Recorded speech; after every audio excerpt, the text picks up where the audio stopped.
আপনি কারো মন ভেঙে কখনো চূর্ণ বিচূর্ণ করে দিবেন না। আপনি কারো মন ভেঙে কখনো চূর্ণ বিচূর্ণ করে দিবেন না।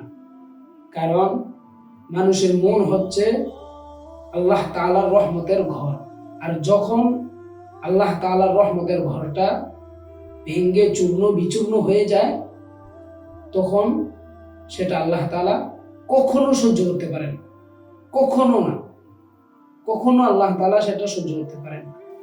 আপনি কখনো কারো মন ভেঙে চূর্ণ বিচূর্ণ করে দিতে পারেন না। আপনি কখনো কারো মন ভেঙে চূর্ণ বিচূর্ণ করে দিতে পারেন না। কিছু কিছু জায়গায় আল্লাহর রাসূল